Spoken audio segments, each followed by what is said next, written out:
A Jaish-e-Mohammed terrorist was killed in an encounter with security forces in the Anantnag district of Jammu and Kashmir. Following specific information about the presence of terrorists, security forces launched a cordon and search operation in Berinag area of South Kashmir district. Search operation turned into an encounter after the terrorists fired on the security forces, who retaliated. In the exchange of fire, one Jaish-e-Mohammed terrorist was killed. Prime Minister Narendra Modi today offered prayers at Lord Krishna's temple and performed Tuladhan rituals for which the temple authorities had reportedly arranged over 100 kg of lotus flowers. The Prime Minister spent around 20 minutes inside the temple before returning to the nearby temple guest house by foot. Jammu and Kashmir government today removed Jammu and Kashmir Bank chairman Parvez Ahmed and appointed R.K. Chibbar as the interim chairman of the bank.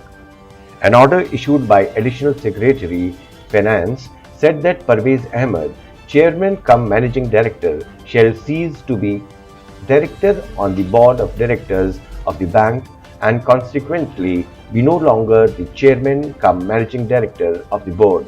It added that R.K. Chibbar has been appointed as the interim chairman and director on the board of directors. Chibbar will replace Ahmed, who was appointed in 2016 as the chairman of the bank, and the direction shall come into effect immediately. Prime Minister Narendra Modi arrived in the Maldives on his first foreign visit after re-election as Prime Minister to strengthen the bilateral ties. Reflecting the importance India attaches to its neighborhood first policy, Prime Minister Modi was received at Malé Airport by Pakistan today violated ceasefire in Shahpur sector of Poonch district in Jammu and Kashmir. Indian Army also responded to the Pakistani fire. After a delay of a week, monsoon hit the Kerala coast, marking the official commencement of the 4-month rainfall season in the country. Several parts of the Kerala have started receiving a good amount of rainfall. The news will augur well for the country as a large parts have been witnessing agricultural distress and water levels in reservoirs in West and South India have dipped to low levels.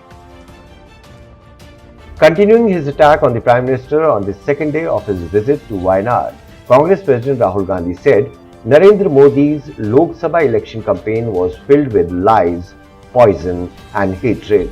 But his party, the Congress party, stood for truth, love and affection. On his first visit to his constituency, Rahul Gandhi was addressing his party workers. For the first time in the history of Indian Railways, message services will be made available for passengers on board running trains.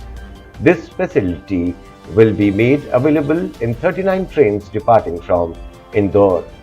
This was a proposal from the Ratlam division of Western Railways zone. Jharkhand capital Ranchi will be the venue for the main event of International Yoga Day on June 21st, and Prime Minister Narendra Modi will attend it. The event will be held at the Prabhat Tara ground and around 50,000 people are expected to participate in it. External Affairs Minister S. Jaishankar met Bhutan's top leadership including Prime Minister Lotte Tshering and discussed important elements of the bilateral ties, with emphasis on development partnership and cooperation in the hydropower sector.